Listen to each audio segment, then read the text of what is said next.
IT Wellness Leader and Director of Heartfulness Institute. Welcome, sir. Thank you.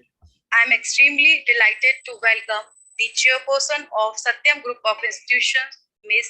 Sneh Singh Ma'am, Mr.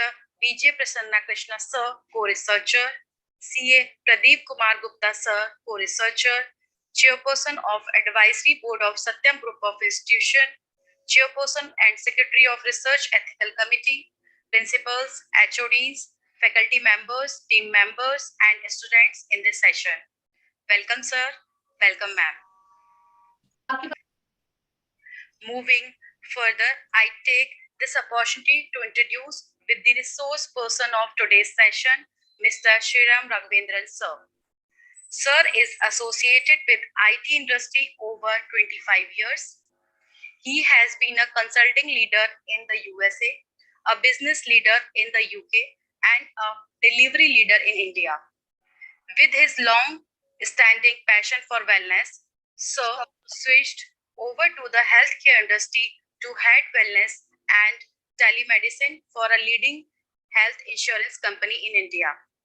Sir has been practicing heartfulness meditation from the age of 17. As a meditation trainer and director of Heartfulness Institute, he works with organizations to promote meditation in the workplace and studying its impact on employees' well-being, productivity, and workplace dynamics. Once again, welcome you, sir. Thank you. Over to you, sir. Thank you. Thank you, everyone. Good morning, everyone. It's really my pleasure and honor to be part of the session and to share a few thoughts, and also hopefully, I hope that we are able to keep it interactive, right? The last thing I want to do is a monologue, okay, over the coming hour. So today we're here to reflect on the topic of decision making, right? Whether it's a child, whether it's students, the youth, or whether it is adults or a homemaker, does not matter.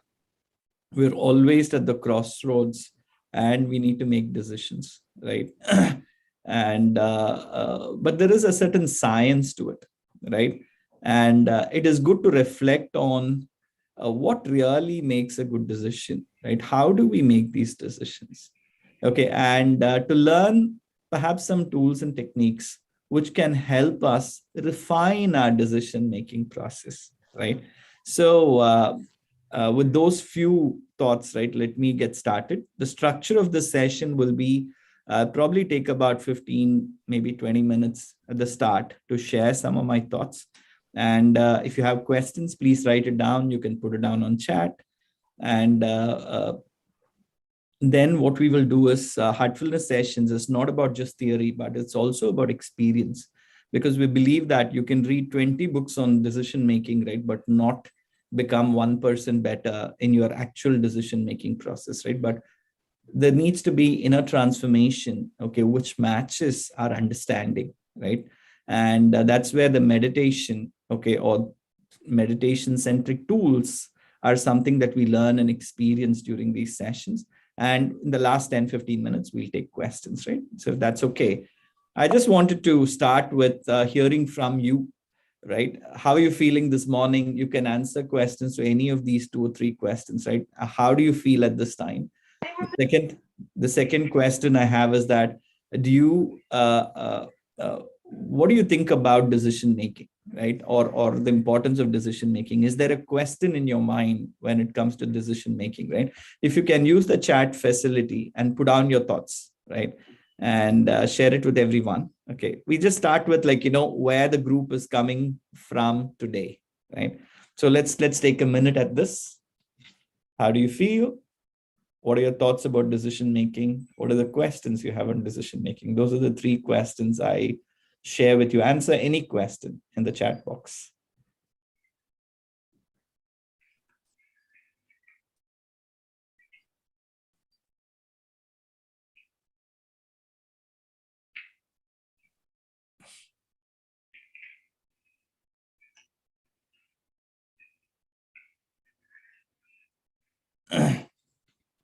Girls, please write down about your thoughts on decision making in chat box, please. A class that is alive with questions and interactions, right, is a very lively class, right? Girls, Girls, unmute any yourself thought? and raise your hand, whosoever want to ask the question. We will use the chat box because Okay. whoever is organizing request to put everybody on mute other than the 2 or 3 people who are hosting this, right? So I'll wait for the answers, but in the meantime, let me get started, right? So I just wanted to start with a video, right? I mean, and let's see this, right? It kind of gives a good understanding of what decision making process is about. I hope you can hear this. We live in a vibrant and complex world. Every moment we are bombarded with information trying to get our attention. To function in this complex environment, we rely on our senses: sight, hearing, taste, smell, and touch to tell us what is happening around us. This is our perception. What our senses are capable of is incredible. Did you know our eyes receive over 1 megabyte of information every second? This is equivalent to reading an entire encyclopedia every minute. We can hear a person whispering from 10 metres away or someone shouting from 100 metres. In less than a millisecond, just one whiff of a familiar smell can trigger a memory from childhood. And our skin contains over 4 million receptors that give us vital information about temperature, pressure, texture, and pain. Our senses give us so much information that our brain has developed ways to filter, interpret, and respond effectively. It particularly focuses on things that are dangerous and could harm us, information that is familiar or important to us, things that could give us pleasure or be a reward, and those things that are unusual, interesting, or new. Sometimes, the information our senses gather may seem confusing or incomplete. Our brain then draws on our memories, past experiences, and current feelings to make an educated guess of what might be going on. It fills in the blanks. Most of the time, these guesses are helpful to us, but sometimes they miss the mark. Not only may we get some information wrong, but the sheer amount of information available can quickly overwhelm us.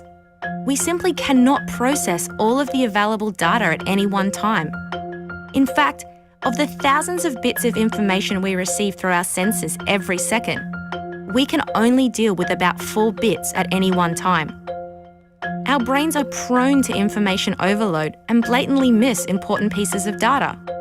Our experience of the world relies on our perception and attention. Perception helps us by first making us aware of our environment and gathering data on the world around us. Our attention then assists by focusing on the relevant pieces of all the information gathered.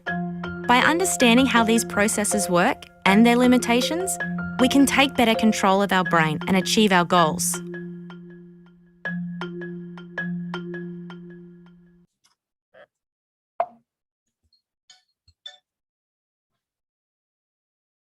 Sorry, 1 second. Put my phone on silent. So that gives an idea, okay, in terms of how we live, how we perceive information, and what is our level of attention. And because information coming in, our perception of the environment, our perception of the problem is very fundamental to decision making, right? So it kind of gives us an idea, okay, the science of decision making says that there are about 4 steps, okay, 4 levels of decision making. The first is anything around you, okay, are you feeling threatened? Okay, and this threat could be, I mean, if you're out, like, let's say as an ancient human being, okay, in the wild, okay, it could be a snake or a tiger, okay, which can be life threatening. And today it could be, I don't know, something much simpler. We take stress, right? I mean, if somebody cuts our vehicle, right, or let's say somebody is threatening us, okay, or even a news item, like, which gets us enraged, all of this falls under the security bracket. Even perception of a security problem okay, or life-threatening danger or stress, okay, kind of triggers something in us. We'll see what. The second is, if it's not a life-threatening problem, then we try to gather data and try to think about it rationally, okay, and this is rational thinking, right? The third one is something else, right? It's an elevated sense of decision making, right? So it's almost as if I'm able to take all the information and bring it together into one understanding, okay? And this is what we call inner knowing, or in some sense, like, we have learned this as, hey, what's your gut feeling, right? I mean, that is what this is. And the fourth one is a completely different level of operation, right? Which is wisdom and intuition, right? So these are four levels of decision making, right? It's good to understand this. Let's start with the first, right? A security check, okay, essentially means that what do we perceive of our environment, right? There are many parts to the brain, and one of that, the red piece there, is called the amygdala. I would like you to write it down, amygdala, Amygdala. And there are enough videos and enough content, okay, on the internet, which you can look up. And I would like you to look up the word amygdala hijack, right? This is literally, right? I mean, when you think of a hijack, you think of a plane getting hijacked, right? But what if I told you, right, we as human beings get hijacked all the time, right? By what? By ourselves, okay? So there is this very small part of the brain, right? I mean, right where the spinal cord, like, comes in touch with the brain, right? So it's right at it's almost like a sentry gate, and all the sensory information which comes up the nervous system, it is the first one to perceive. And the moment it sees something like, that can be life threatening, it gets into a frenzy, right? And what it does is it immediately, like, shuts off our thinking process, right? Let's say, like, suddenly you find that, let's say, a snake, okay, in your room or in your house or whatever it is, or in your classrooms, suddenly, right, it absolutely throws us into a frenzy, right? And at that time, okay, the human effort is to see what we call, like, it's a amygdala hijack. It hijacks the body for the purpose of keeping us safe, right? And it gets into what is called a fight or flight response, okay? And what it does is it completely redistributes the energy and the blood in the body. It takes away the blood from the immunity system, from the thinking process, like, from our digestion system, okay? And it completely redistributes that blood to our limbs, which is our hands and legs. Why? Because there are only two things that you can do in case of a grave danger. You stand and fight, in which case you need blood in your limbs, or you run, okay, which is called flight, right? And you need blood in your legs, right? So the system, over millions of years of evolution, okay, it's created this very small part of the brain, right? Which, when it gets triggered, right, it completely takes over, right? So what happens is we cannot think straight. Okay, when we are enraged, when we are get very emotional, we can't think straight. We are prone to diseases because our immunity system shuts down. Your digestion shuts down, which leads to long-term diseases like, blood pressure, hypertension, whatever it is, right? And diabetes and so on, right? So it's a bad thing, right? In the olden days, right, I mean, finding such threats was very common. But in today's world, such extraneous fears are very few. But still, even the smallest of fear, or the smallest of excitement, right? It could be like, waiting for Kohli to hit a six of the last ball when 3 runs are required, right? I mean, when you get your adrenaline rushing, basically the system takes over, right? And how do you overcome this? Well, there are research studies, which say that, and that practices of meditation really helps you keep it under moderation, not to shut it down, because there are still life-threatening circumstances, but they are far and few in between as compared to the human being of 10,000 years back, right? So, but how to keep it under moderation, okay, and not be subject to hijack, right? So that's one. The second one is rational thinking. It is said that people is the frontal part of the brain, the cortex, right, where which is used for thinking and rational thinking and making decisions. But I struggle. I've been in a corporate life. I've been in management and leadership for about 20, 25 years now. The funny thing, when we need to make decisions, there are two problems I find. One, we do not have enough data. The second is that most of our data might not be accurate. So how can you make a decision, okay, with incomplete data and inaccurate data, right? The actual answer is you cannot. It is only in schools and colleges, right, where you have problems which have enough data for you to make not just a solution, but to identify the one correct solution, right? Life doesn't work like that, right? I mean, you're all youth, right? I mean, and you might like a boy or a girl, right? I mean, hey, whether this is my partner. I mean, I'm just telling an example which we all went through when we were young, right? How do you make that decision, right? There's not enough data. Yeah, meaning the little data that you have, tends to pull you in a direction. But is that really right? And or it could be as much as what should I eat today, right? Or it could be or should I study or should I see a movie? I mean, so decisions are everywhere, right? It's got nothing to do with one dimension or other dimensions, right? But the real big decisions, right? I mean, should I study medicine or should I study engineering? Should I study science? Should I study poetry, literature? How do you make those decisions, right? I mean, you just don't have enough data. You don't know what you like or not like. Physics in 12th is very different from physics in the abstract physics in the colleges. So how do you make these life decisions, whom to get married to, what to study, which job to pick up, right? I mean, it's tough, and rational thinking actually falls quite short. It's okay for operational decisions, but real life determining decisions, right? You always find that rational thinking doesn't really help. That's why they say, hey, don't split hairs, right? But then what to do? Okay, that is the question, right? Which takes us to the next interesting topic, right? I mean, how to get beyond rational thinking, right? So there's a little bit of there's an experiment, a research, and you can look up all of these. Iowa gambling task, it was called. Okay, where 4 cards were placed and multiple players were asked to play. Okay, and 2 people were given red cards and 2 people given blue cards, and they were asked to play, right? And the funny thing is, they created a bias so that one team will win much more than the other team, right?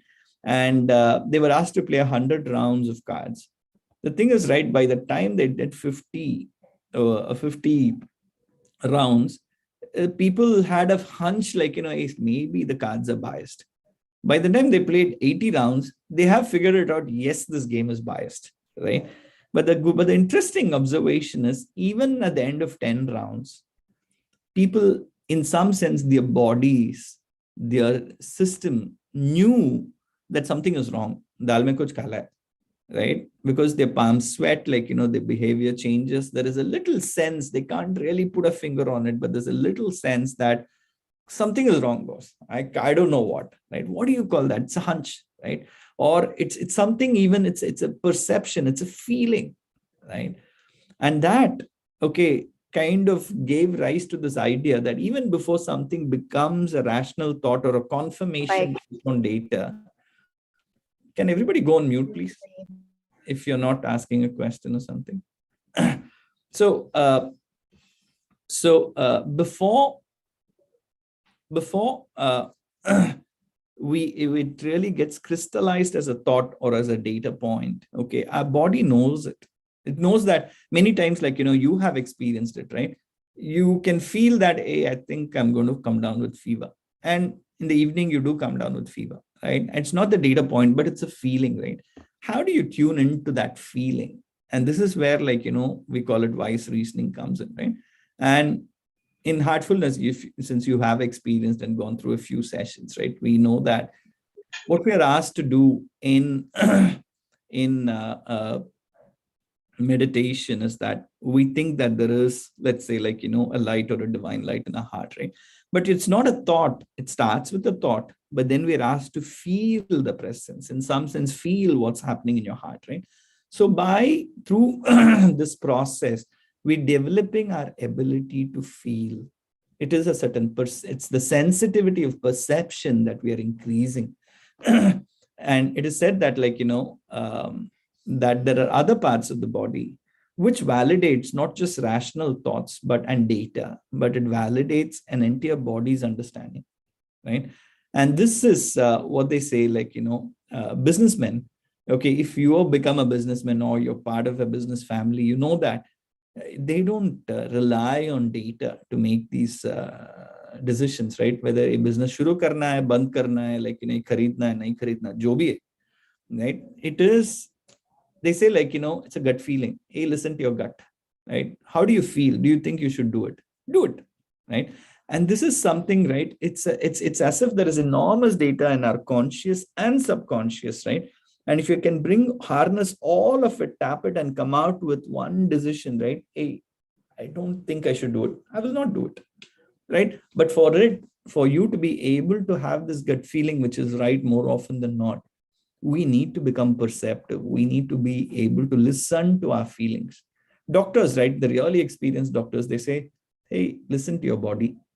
Listen to your body in the sense, like, if you feel that you're over exercising, your body will give you enough signals. Stop. If you think, like, you're getting overweight, okay. I mean, people, like, who have hypertension, right? They say that, I know that, I'm hypertensive, right? So let me go and check up, because they know how they feel. It's a slight headache which starts, there's a little bit of ear pain. I mean, small changes, right? But they're able to feel it. So that's why I say we need to learn to observe, to feel, right? And this is very important. And it's really will make a significant improvement in your decision making, right? The last thing is what we call access to wisdom and intuition. This is a higher order thinking, right? It possibly, right? I mean, it is said that the human being has enormous potential, infinite potential, right? Science has only tapped into some of the material aspects of what a human being is capable of, right? And it is always a fact, right? Radioactivity existed before, like, Madame Curie, like, found radioactivity. Gravity existed before, like, Newton found out about gravity, right? So the point is, right, there is always, like, a lot to discover, and it slowly comes down as knowledge.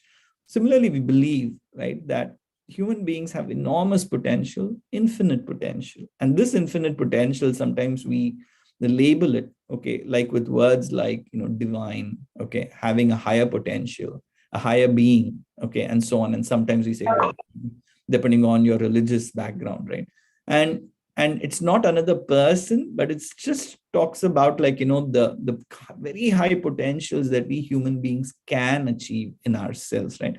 And it is this idea that this higher ability, this potential is already present in the human being, in our hearts. The question is how to access the wisdom of the heart, how to access intuition, which is even without data, right? I mean, we kind of know how to flow, right? And this is something beautiful. It's something brilliant. It takes time. It doesn't happen overnight, but I can say from experience, right, over a period of time, right, I think I've made several decisions, right? I mean, but these decisions have stemmed from really feeling my way. Does it feel right? Okay, do it. It doesn't feel right, right?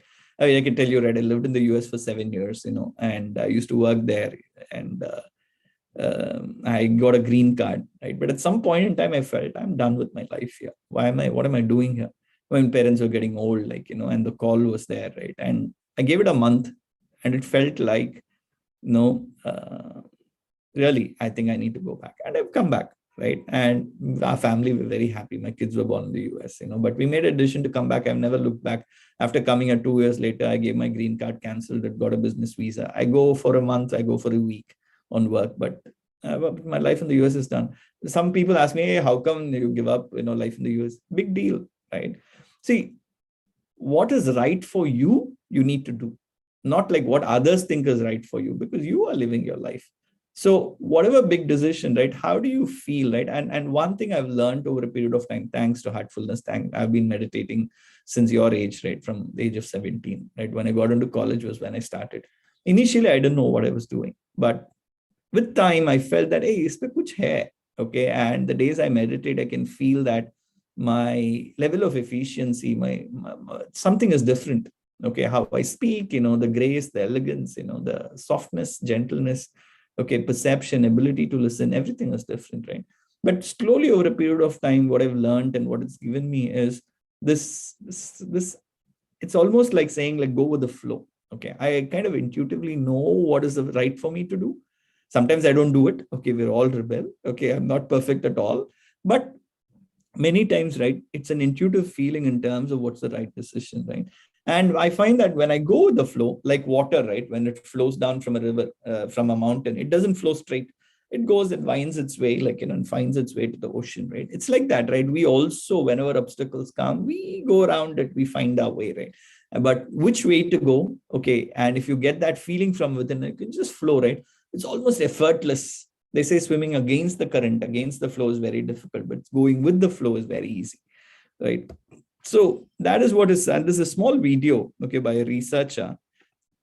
Let me just play that, right? And with that, we'll go into the experience, right? The evolution of humankind has been hijacked by the human mind. And we have almost lost touch of the intelligence of the body altogether. By the time our children leave school, they have become chronic thinkers. Hey, Sriram? Disconnected from their own bodies. Yes. Sriram, video is not coming. It's only the audio we can hear. 1 second. Give me a minute. Give me a minute. Let me do this again. Thank you, Prasanna. 1 second. Yes, now we can see the video. Yeah. The evolution of humankind has been hijacked by the human mind. And we have almost lost touch of the intelligence of the body altogether. By the time our children leave school, they have become chronic thinkers and they have been disconnected from their own bodies. And when someone says, listen to your body, they don't know what to refer to because sometimes there's pain, there's trauma, and so forth. And when the body has stopped speaking a long time ago, there's very little to listen to. And perhaps the easiest access point for anyone would be to access the intelligence of their own heart, because the heart is responsive to this moment. It cannot be otherwise. The moment anything happens externally, our breathing changes, and because our breath is so intimately linked with our own hearts, the heart will change as well. If you look back at the theory of neurovisceral integration, it's the cardiac pulmonary response that was the first perception of reality. So our hearts perceive before anything else does. And so when we are able to incept this chain of iterative thoughts right at the center of it, we're able to shape all of our thought patterns and respond in the qualities of the heart, which is love, compassion, connection, all these beautiful intentions that shape the way we think, that changes the outlook of humanity itself. So we're not driven by the chronic syndromes of the mind, which sometimes is chronic fatigue, chronic thinking, depression, anxiety, so forth. We are coming from a deep state of harmony.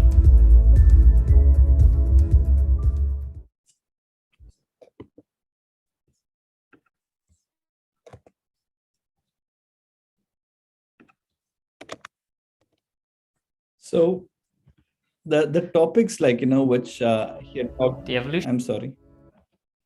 So the topics which you talked about, right? Connection, compassion, kindness, grace, okay, softness, gentleness, the quality of the heart. I mean, what you're talking about is really a transformation of us as human beings, right? And it really is something to strive for and see if we can get to. So connecting the dots again, right? As a recap, the first is like, the amygdala hijack. Okay, and where heartfulness really fits in is that now meditation leads to better emotional control and rational thinking, right? And whenever there's a real need, okay, it will act, it will allow the amygdala to act, but it does not get all false positives, as you call in today's world, right? I mean, it avoids that. Analysis and rational thinking, by developing focus through meditation and cutting out chatter, right? Focus is developed by meditation. The other technique you've learned is cleaning, right? Which really helps remove mental chatter, right? In meditation, okay, we asked to listen to our feelings, just observe and feel what's happening to you, what's happening in your heart. And by developing this ability, right, anything we do a little bit, we develop, right? I mean, I don't play TT, my friend plays TT. Like, I went and start tapping a few balls. And in 2 months, like, I'm playing as good as my friend, right? if I'm overweight, I just start walking, and then in 2 months, like, I see the changes. So if you make an attempt, results will come, right? And so when we learn to listen to our feelings, okay, I think we become much better in our perception. And the last one is access to wisdom and intuition, right? How do we listen with our hearts, right? Pick up cues, right? And that is where, like, today we'll talk about the heartfulness practice. I think we're going to talk about, um, I think we already talked about two topics, right? Which is meditation and cleaning, right? Today, I'm going to introduce one more topic, right? One more technique called inner connect, right? What is inner connect, right? Let me give you a little context and then we'll get into the practice, right? Inner connect is this idea, okay, this idea that human beings have infinite potential. And that means you have infinite potential. You have enormous potential, untapped potential, right? Many times they say, like, hey, tap into the potential within you. So it doesn't mean that you have to go and like bring water from somewhere else to here. You already have that potential, right? And this is what we call, okay, higher presence, higher being. We might call divinity in our hearts, right? I mean, it's really how you want to name it. The label is yours. And we say that if we can become one with this potential, this higher being, higher potential within us, right? In some sense, we become masters, right? We become masters of ourselves. And when we master ourselves, we'll master our environment, and decisions, of course, we'll make the right decisions, right? So it is really like, this inner connect was the third technique that we're going to walk through today.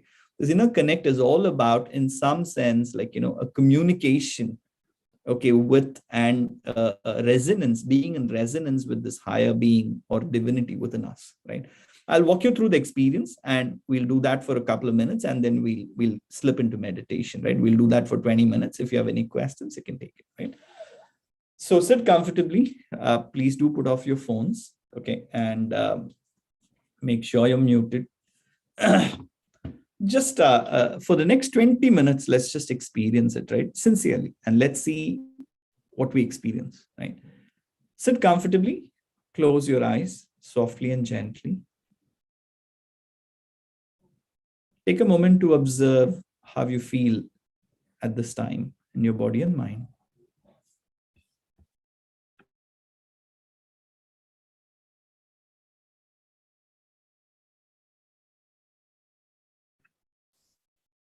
Make a suggestion that there is this infinite potential within you, in your heart, in the form of a divine light.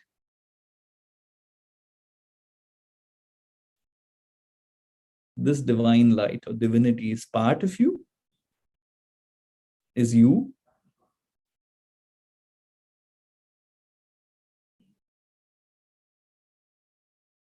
and is something that we would like to become. Feel the presence of divinity in your heart.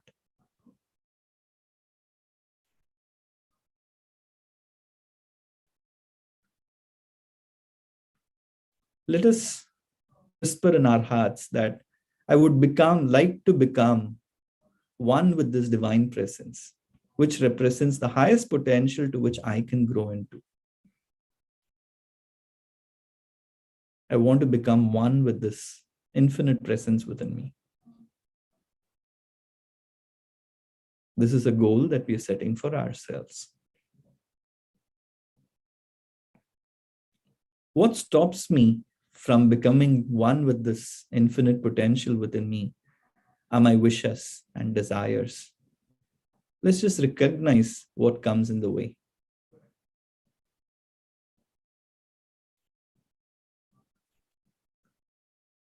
How do I progress and become one with this infinite potential? Let's seek help from this higher being within me, from this presence of divinity within me, saying that you're the only God and power that can bring me up to that stage, to become one with you and really become one with my higher potential.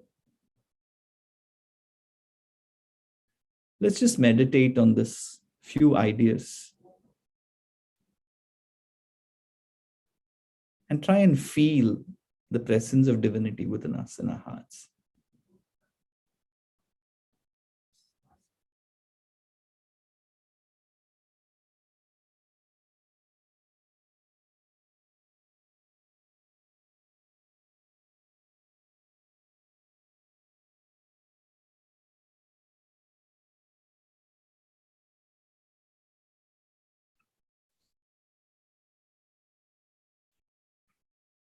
In feeling this presence of divinity, okay, the way to it is the feeling of love in our hearts.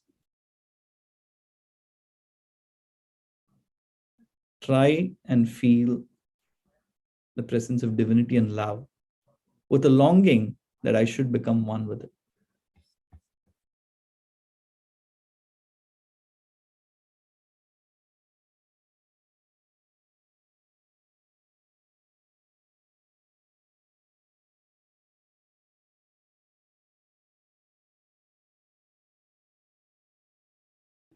Let us gently and effortlessly slip into meditation. And in meditation, all that you do is have this idea that there is the divine presence in our hearts, which is this infinite potential in our hearts, the highest version of ourselves in our hearts, the presence. And with an idea that I should become one with it, just keep your focus on the heart and just observe what is happening there, and just feel what is happening there. We'll do this in silence with our eyes closed till you hear from me again. Please start meditation.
If you find that your mind is beginning to wander, just drop your thoughts and gently nudge yourself back to this idea that there is a divine presence in my heart. And just rest there and observe what's happening.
Continue to feel what's happening in your heart, ignoring any distracting thoughts.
Keeping your eyes closed. Take a moment to observe how you're feeling at this time.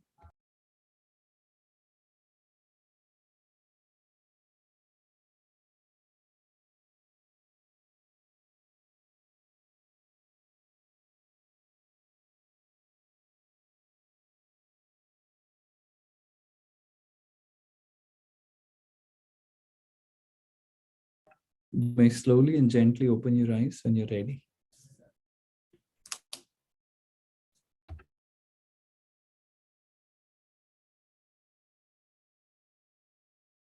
May I request our participants to share a word or two in terms of how you feel at this time.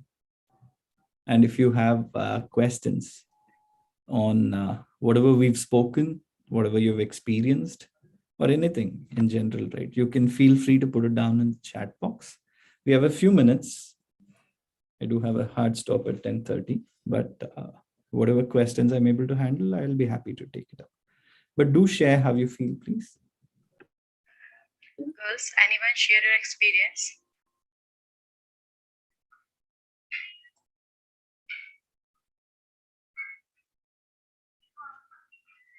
So we have a few questions in the chat box.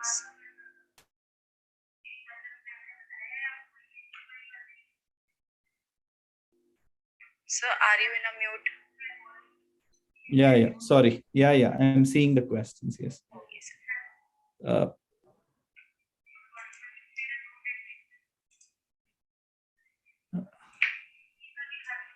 So the first question about ladies taking decisions, right? I mean, it's really we take a position in life which is our own making, right?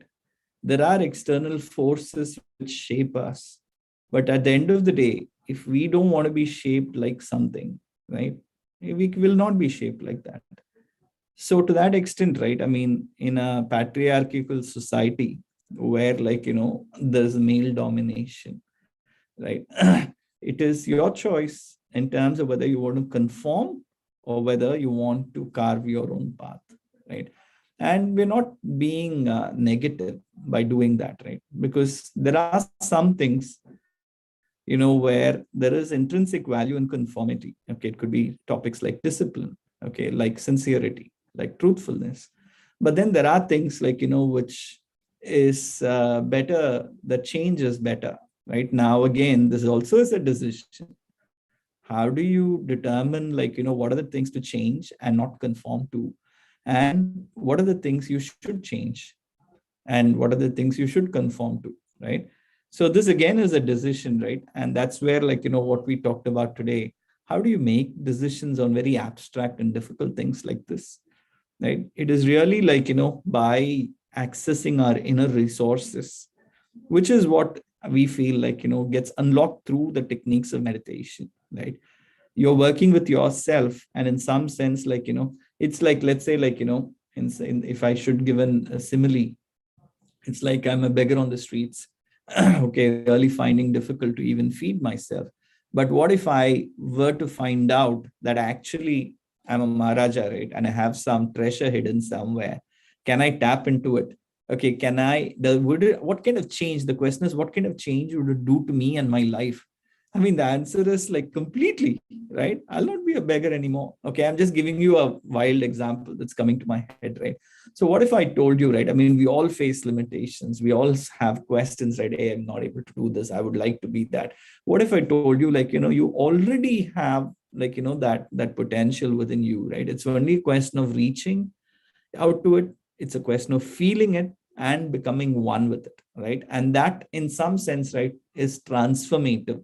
So if you look at all these sessions, which we're putting out in the Science of Meditation, by the Heartfulness Institute, this is not incremental changes, right? Where it's about doing 10% better, 1% better. We're not talking about incremental changes. We're talking about a quantum leap, right? And when there's a transformation, okay, in some sense, you're not the same person anymore, right? It also happens in life. I'm not saying it only happens in meditation, right?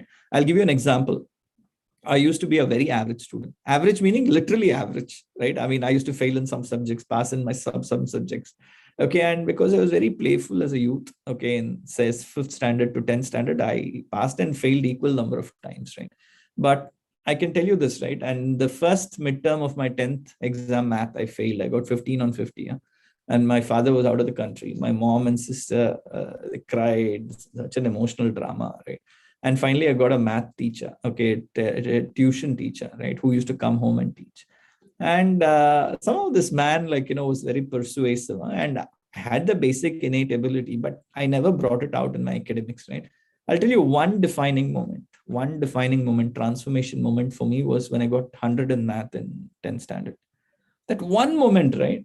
I can tell you I was never the same person again, right? Because nobody had to tell me that I can do it, right? I realized, when I got 100 in math, like, it was almost like a subconscious thought that, oh, I can do it. And that completely changed my life. I went on to do my engineering. I got my MBA from IIM Calcutta. I've been in the UK, in the US, like, I've lived here. I'm a leader now. I'm heading innovation in an agri-tech company. I've not updated my profile, right? I moved out of healthcare. I'm into an agriculture company, and I'm trying to really see how we can bring innovation and make a difference to the average farmer, or the farmer, right, who's really finding it difficult to make his ends meet.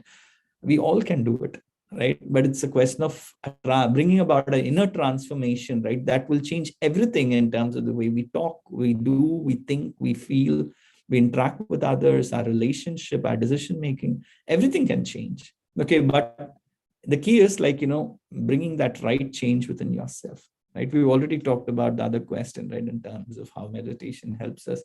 It is not incremental thinking. It is not like, okay, get all the data, ensure it's accurate, and look at an extrapolation, like, and apply, like, AI algorithms. We're not talking about mechanical ideas here, but it is a fact that we human beings can operate at a much, much, much higher level, right? And if you can tap into that potential, I think not just our life will be different, the people around us, they will definitely perceive the difference, but in some small way, we can make this a better place for all of us, humanity, right? Any final questions? Anybody you want to unmute and ask? Otherwise, we'll call it a day. Anybody? Or you could put a question. All right. Thank you very much. It was really my pleasure. My only suggestion is, as youth, you should be interactive, right? And I learned one thing, right? In college, I also never used to put up my hand and ask questions. But the one sure success, okay, in life is, if you don't understand, you don't agree, put up your hand and make sure you ask your question, right? You don't need to listen, right? Because if you don't do that, believe me, life will push you in the ways that it wants to push you, right? And you will not reach your destiny, which you want for yourself, right? So shamelessly, like, you should put up your hand, like, and ask questions. It doesn't matter what anybody else is thinking about you. It doesn't matter at all. What matters is, like, in the 60 minutes, which I don't know whether you're forced to spend or you are spending out of your own volition, right? Make it count. Make every minute count. Okay. And if you don't understand something, you ask a question and you got your clarification, so much better for you. So my friends, like, I just want to close with this thought, right? Make every moment count, right? And anything that you participate in, don't participate because others are asking you to participate. You do it because you want to extract, okay, it could be like, tons of ore, but it comes out as 1 gram of gold. You extract that 1 gram of gold in every moment that you spend, right? And just see in terms of where life will take you, right? It'll completely take off, right? With those few words, I really want to thank, okay, the opportunity, right? And hope to meet you all again some other day. Thank you. Thank you, sir, for enlightening us with your knowledge and experience. It will help all of us to take a right decision. In the last, once again, on behalf of Satyam Group of Institutions, I would like to give a special thank to Heartfulness team, resource person, Mr. Sriram Raghavendra sir, co-researcher, chairperson, Satyam Group of Institution, chairperson and secretary of Research Ethical Committee, principals, HODs, team members, and students to grace the session with their presence. Thank you, everyone, and we will meet in the evening session at 6:50 p.m. sharp. Now closing the meeting. Thank you, sir. Thank you.